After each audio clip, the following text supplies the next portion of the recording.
우리가 매년 크리스마스 이야기를 들을 때마다 누가복음에서 누가복음 2장에서 듣는 말씀이 있는데 그때 가이사 아구스토가 영을 내려 천하로 다 호적하라 하였으니 이 작은 역사적 디테일이 누가가 말한 대로 이게 예수의 탄생에 관한 이야기인데 우리에게 보여주는 것은 그때 당시 고대 세계에서 가장 강력한 통치자 중 한 사람이었던 가이사 아구스토의 권위를 보여줍니다. 그래서 이렇게 가이사 같은 통치자가 조서를 명령을 내리면 그 명령은 로마의 지배 아래에 있는 모든 이들에게 내려지는 것이면서 동시에 반드시 순종되어야 합니다. 그래서 누가가 말하기를 이 황제의 명령이 내려졌을 때 이것이 바로 예수께서 유대 베들레헴에서 태어나시게 된 역사적 이유가 되었다고 말을 합니다. 그런데 우리가 이 이야기의 나머지를 읽어보면서 가이사가 이 명령을 생각하기도 전에, 그래서 이 명령 때문에 예수 그리스도가 베들레헴에서 태어나게 됐다고 하는데 이 명령을 가이사가 생각하기도 전에 영원 전부터 전능하신 하나님께서 이미 작정하시기를 메시아가 베들레헴에서 태어날 것이라고 하셨다는 것입니다. 그래서 우리가 이 섭리에 대한 교리를 살펴볼 때에 알게 되듯이 세상 왕들과 황제들의 조서 위에 그 모든 것을 초월하는 것은 전능하신 하나님의 명령이라는 것입니다. 그래서 신학을 볼 때 우리가 중요하게 다루는 주제 중에 하나가 바로 이 하나님의 주권적 계획입니다. 왜냐하면 우리는 하나님은 주권자라는 걸 알기 때문입니다. 그리고 이 주권은 하나님이 지으신 모든 것 위에 행사하시는 통치와 권위와 관련되어 있습니다. 하나님은 우주를 다스리세요. 전능하신 주 하나님께서 통치하십니다. 그래서 그분이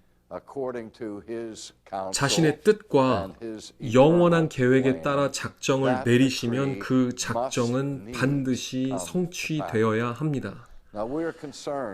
우리가 성경에서 하나님의 영원한 작정의 여러 측면들을 보지만 가장 많은 논쟁과 논의를 불러온 것은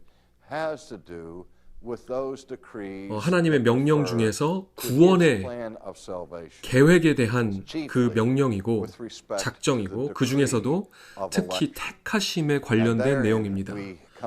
바로 여기서 이 지점에서 우리는 매우 어려운 예정론이라는 교리와 마주하게 됩니다. 이 예정론이라는 이 짧은 단어만큼 성경의 어느 단어도 더 많은 신학적 논쟁을 촉발하지는 못했을 것입니다. 그러니 잠시 예정론에 대해서 살펴보겠습니다. 우리는 모두 목적지가 무엇인지 압니다. 우리가 여행을 떠날 때 우리가 도착해야 되는 곳이 있죠. 우리가 안전하게 도착하기를 바라는 그 목표, 그 목적지를 우리는 destination이라고 부릅니다. 우리가 가려는 곳. 어쩔 때는 우리가 이것을 destiny라고도 하죠. 운명이라고도 쓰는데 사람들이 비기독교적인 방식으로 숙명이나 운명을 말할 때 글을 쓰기도 하지만 이거는 성경적 개념의 예정론과는 무관합니다. 성경적으로 예정은 우리가 향해 가는 궁극적 지점을 뜻하고요. 이것은 창세 전부터 전능하신 하나님께서 예정하신 것입니다. 그래서 성경은 목적지 혹은 운명이라는 단어 이 destination 앞에 pre라는 단어를 붙입니다. 이거는 미리 아니면 먼저라는 것을 뜻하는 단어인데요. 성경에서는 여러 곳에서 하나님께서 영원 전부터 도착점을 지정하셨다고 얘기합니다. 자신의 백성들을 위해서 그래서 바울이 쓴 에베소를 보면 1장에 이런 말씀이 있습니다. 3절에 찬송하리로다 하나님 곧 우리 주 예수 그리스도의 아버지께서 그리스도 안에서 하늘에 속한 모든 신령한 복으로 우리에게 복 주시되 곧 창세 전에 그리스도 안에서 우리를 택하사 우리로 사랑 안에서 그 앞에 거룩하고 흠이 없게 하시려고 그 뜻의 선하신 기쁘심을 따라 예수 그리스도로 말미암아 우리를 아들들 되게 하셨으니 이는 그의 은혜의 영광을 찬미하게 하려 하심이라. 여기서 주목하고 싶은 점들이 몇 가지가 있는데요. 첫째는 바울이 여기서 이 예정론 그리고 선택론에 대해서 가르치면서 3번 복에 대해서 강조를 합니다. 아니면 축복에 대해서. 이 사도 바울한테는 이 주권적 예정하심이라는 이 아이디어 자체가 우울하거나 아니면 부정적이거나 아니면 신학적인 저주가 아니었었어요. 오히려 바울에게 이 주권적 예정하심은 그로부터 하나님을 향한 깊은 찬양과 깊은 감사가 터져 나오게 하는 진리였습니다. 다시 말해서 바울은 이 예정론의 교리를 복 자체로 보았고 이 복은 우리에게서부터 엄청난 감사와 찬양을 만들어내는 복입니다. 개혁 신학에서 우리가 이 예정론에 대해서 얘기할 때는 우리가 자주 쓰는 단어가 은혜의 교리라는 단어를 씁니다. 왜냐하면 예정론만큼 하나님의 긍휼과 은혜의 깊이와 풍성함을 정면으로 보여주는 교리가 많지 않습니다. 만약에 우리가 이 예정론에 대해서 추상적으로 받아들여서 이 복됨의 맥락을 제외하고 생각을 하면 우리는 끝없이 미궁에 빠질 것입니다. 또 한 가지 언급하고 싶은 것은 칼빈, 이 예정론의 대가로 불렸던 이 칼빈도 그가 말했던 것이 이 예정론 교리는 너무 신비롭고 너무 비밀스러워서 매우 조심스럽고 매우 겸손함으로 다루어야 한다고 말했었고, 왜냐하면 그 이유는 이 교리는 너무 쉽게 왜곡되어서 하나님의 선하심을 오해하고 마치 하나님이 독재자처럼 그리고 피조물의 구원에 관하여서 장난치고 주사위를 던지면서 결정하는 듯한 오해를 낳을 수 있기 때문이라고 했었습니다. 그래서 이 교리에 대해 접근할 때는 경외함으로 해야 하고, 그래서 저도 사실 한 번의 강의만으로 설명하는 것에 대한 불편함이 있습니다. 그래서 제가 이것에 대해서 하나님의 택하심이란 책을 쓴 이유도 바로 평신도들이 더 깊은 이해를 할 수 있도록 돕기 위해서였는데, 만약에 이 교리로 인해서 당신이 고뇌하고 있고 고심하고 정말 이게 이해가 안 간다면은 당신만 그런 게 아닙니다. 하지만 이 교리는 충분히 고심할 가치가 있는 내용입니다. 왜냐하면 제 생각에 이것에 대해서 더 파헤칠수록 더 하나님의 크심과 형용할 수 없는 은혜와 자비를 볼 수 있기 때문입니다. 또 한 가지 더 하고 싶은 것은 우리가 이 공부를 계속할 때 우리의 공부가 성경적이려면 우리는 어떤 형태로든 이 예정론의 교리를 가져가야 합니다. 왜냐하면 예정론이라는 이 개념을 처음 제시하는 것은 성경이기 때문입니다. 칼빈도 아니고 루터도 아니고 어거스틴도 아니에요. 칼빈이 말한 예정론은 루터가 말하고 있었고, 그리고 루터가 말하고 있던 예정론은 어거스틴이 말을 하고 있었고, 그리고 어거스틴이 말하고 있는 이 예정론은 처음 바울이 말하고 있었던 내용이었습니다. 그렇기에 이 교리의 뿌리는 교회 역사의 신학자들에게 있는 것이 아니라 성경 자체가 말하고 있는 독점적인 내용입니다. 바울이 여기서 말합니다.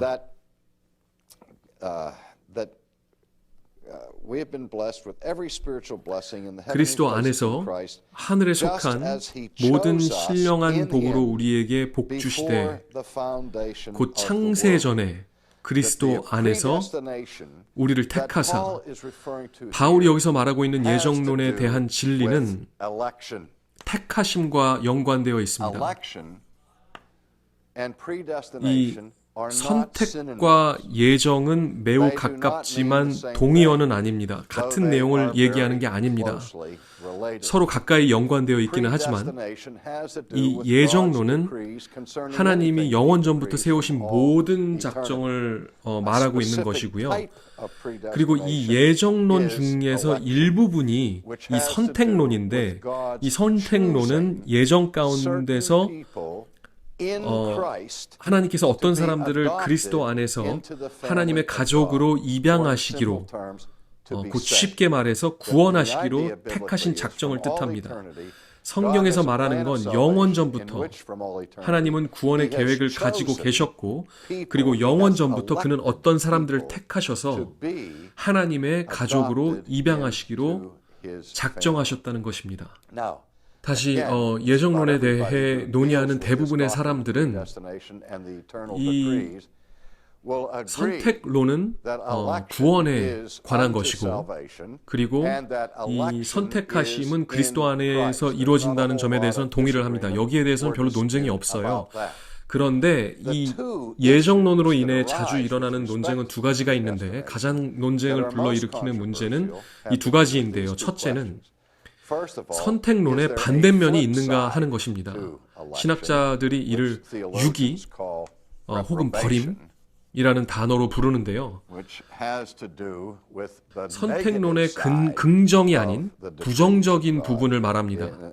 다시 말해서 영원 전부터 하나님이 긍정적으로 누구를 구원하실지 계획하셨다면,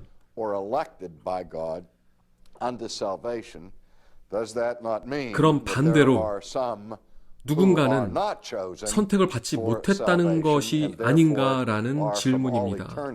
그렇다면 그들은 영원 전부터 버림받은 무리에 속해 있다는 것인가? 라는 의문입니다. 그리고 이것은 예정론이 두 가지 뜻을 가지고 있게 되냐는 질문을 가져오는 것입니다. 이에 대해 곧 얘기하겠습니다. 두 번째로는, 또 논란을 일으키는 문제는, 하나님은 그러면 어떤 근거로, 어떤 이유로 누구를 구원하실지 선택하시냐는 것입니다.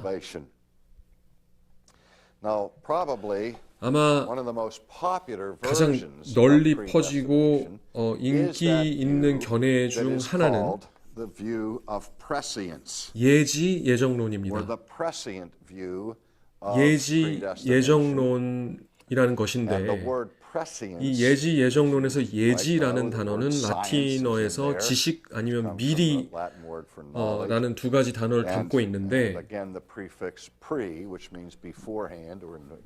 그래서 전부터 알고 있다는 것이에요. 이 견해는 하나님의 택하심은 뭐에 근거하고 있냐면, 하나님께서 인간들이 무엇을 할지를 미리 아시기 때문에 그래서 택하신다는 거예요. 그래서 하나님께서 시간의 터널을 내려다 보시고 누가 뭐를 하고 누가 뭐를 안 할지 아시기 때문에, 왜냐하면 그는 전지하시기 때문에, 누가 그리스도를 받아들이고 누가 거절할지를 알기 때문에 그 예지에 근거해서 하나님을 선택할 자들을 선택하신다는 것입니다. 그래서 정리해서 하나님은 우리를 택하시되 하나님의 전지하심을 근거해서 우리가 그를 택하실 걸 아셨기 때문에 택하셨다는 것이에요. 이건 매우 인기 있는 예정론의 견해인데, 하지만 제 생각에 이건 성경적 예정론에 대한 설명이 아닙니다. 더 나아가 이것은 성경적 교리를 사실상 부정하는 것입니다. 왜냐하면 성경은 우리가 하나님을 택하는 까닭이 하나님이 먼저 우리를 택하셨기 때문이라고 말하고 있어요. 예정론의 근거는 전적으로 하나님의 뜻에 선하신 기쁨에 있습니다. 바울이 여기 에베소에서 말했듯이 곧 창세 전에 그리스도 안에서 우리를 택하사 우리로 사랑 안에서 그 앞에 거룩하고 흠이 없게 하시려고, 이는 그의 은혜의 영광을 찬미하게 하려 하십니다. 저희가 성경 공부 중에서 재에서 영광이라는 성경 공부가 있는데, 그때 제가 제 손녀딸에 대해서 언급한 것이 있는데요. 제 손녀딸이 주일학교에서 성경 공부를 할 때 질문 중 하나가 하나님이 자신의 일을 하시는 이유가 뭡니까? 라는 질문이었는데, 제 손녀딸이 발음도 잘 하지 못하면서 하나님의 영광을 위해서입니다 라고 대답했다고 하는데, 맞습니다. 그게 하나님이 일하시는 이유입니다. 자신의 영광을 위해서. 궁극적인 목적, 하나님의 뜻의 궁극적인 목적은 그의 영광입니다. 우리의 영광이 아니라 자신의 영광을 위해서. 그래서 그의 구원의 계획 가운데 행하시는 모든 결정과 선택은 그의 뜻에 선하신 기쁨을 따라입니다. 그럼 항상 그에 대한 반박은, 그럼 하나님은 너무 독단적이라는 거예요. 만약 누구를 택하고 누구를 택하지 않는 그 이유가 그 사람들 안에 있는 이유가 아니고 그냥 하나님 마음대로라면은, 그럼 하나님은 변덕스럽고 돌박적이고 멋대로인 것 아니냐라고 말을 합니다. 물론 성경에서 그의 택하심은 그의 뜻에 선하신 기쁨을 따라라고 말합니다. 하지만 여기서 주목해야 되는 것은 선하신 기쁨이라고 말했어요. 왜냐하면 하나님의 계획 안에는 악하신 기쁨이 없어요. 하나님이 무엇을 선택하시던 그의 선택은 언제나 그의 영원한 의로움에 기반합니다. 우리가 공부했던 그의 속성, 그의 선하심. 하나님은 잘못된 선택을 하실 줄을 모릅니다. 하나님은 어떤 악한 행위를 하실 줄을 몰라요. 그래서 바울은 하나님의 구원의 계획과 그를 실행하심을 찬양하는 것이고, 이것은 하나님의 의지와 그의 뜻에 선하신 기쁨에 기반하는 것이라고 얘기를 하는 것입니다. 바울이 여기 에베소에서 잠깐 언급한 내용을 로마서에서 더 깊이 다룹니다. 로마서 8장과 그리고 9장인데, 하지만 시간상 우리는 9장만 보겠습니다.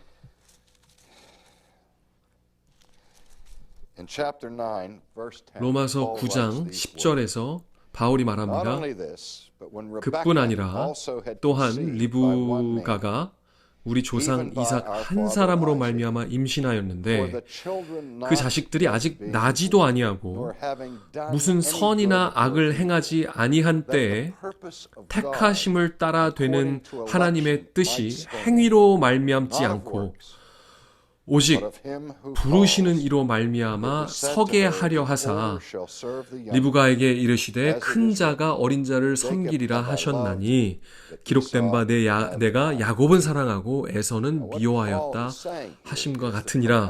여기서 바울이 말하는 것은 창세 전부터 하나님이 선택하셨다는 거예요. 에서가 아닌 야곱을 구하시겠다는 선택.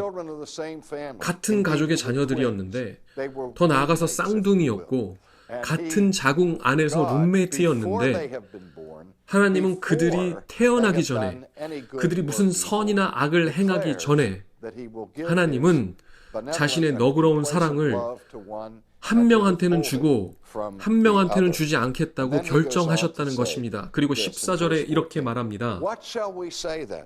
그런즉 우리가 무슨 말 하리요? 하나님께 불의가 있느냐? 이게 바울이 제기하는 매우 중요한 요점입니다. 왜냐하면 택하심의 교리를 인간의 선택의 예지하심의 근거에서 설명하는 자들은 곧 하나님은 누구를 택할지 안 택할지를 그 사람이 뭘 할지 알기 때문에 정하신다고 하면은 누구도 그에 대해서 불평할 이유가 없어요. 오직 하나님의 선택하심이 그 이유가 하나님 자신의 뜻에 선하신 기쁨일 때만 인간은 하나님께 불의가 있다는 의문을 갖게 됩니다. 그래서 바울은 이러한 반론을 미리 예상하고 이 반론은 개혁 신학자들이 수없이 들었던 반론인데 그래서 저는 이 교리가 맞다는 위로를 받게 됩니다. 사람들이 이 반론을 할 때마다. 왜냐하면 바울도 그래서 먼저 이 질문을 하는 것입니다. 그럼 하나님께 불의가 있느냐? 그 대답이 뭡니까? 결코 그럴 수 없다입니다. 절대 그럴 수 없다. 그리고 더 나아가서 구약을 언급하면서 하나님이 모세에게 내가 긍휼히 여길 자를 긍휼히 여기고 불쌍히 여길 자를 불쌍히 여기리라 라고 말씀하셨음을 다시 상기시킵니다. 바울이 우리에게 긍휼을 베푸시는 것은 하나님의 주권적 특권임을 기억하게 합니다. 하나님이 원하시는 대로 은혜를 베푸시는 것입니다. 제가 하나님의 공유적 속성에 대해서 가르쳤을 때, 특별히 하나님의 의로움에 대해서 얘기할 때 제가 그 의로움에 포함되지 않는 모든 것은 불이라고 했었습니다. 그리고 여기 칠판에 동그라미를 그리고 의로우심 밖에 긍휼이 있고 또한 불의가 있다고 얘기를 했었습니다. 불의는 악한 거지만 긍휼은 악하지 않습니다. 하나님께서 타락한 인류와 상관하실 때에 타락해서 하나님을 대적하는 인류, 하나님은 창세 전부터 누군가에게 긍휼을 베풀기로 하셨고 누군가에게는 공의를 내리기로 하셨습니다. 에서는 공의를 받았고요. 야곱은 긍휼을 받았습니다. 하지만 그중 어느 하나도 불의를 당한 사람은 없었습니다. 하나님은 절대로 죄 없는 자를 벌하지 않습니다. 대신 죄인들을 용서하십니다. 하지만 죄인 중 모두를 용서하지 않고 또한 죄인 한 명이라도 용서해야 한다는 책임도 없으세요. 하지만 놀라운 것은 그 죄인 중에 누군가를 용서하신다는 것입니다. 그래서 바울이 16절에 결론을 내립니다. 그런즉 원하는 자로 말미암거나 다른 박질하는 자로 말미암지 않고 오직 긍휼히 여기시는 하나님으로 말미암느니라. 그런즉 하나님께서 하고자 하시는 자를 긍휼히 여기시고 하고자 하시는 자를 완악하게 하시느니라. 바울이 분명히 말합니다. 하나님이 우리를 택하시는 근거는 우리의 다른 박질, 행함, 선택, 의지가 아니라 긍휼을 베푸시는 하나님의 주권적 뜻에만 있는 것입니다.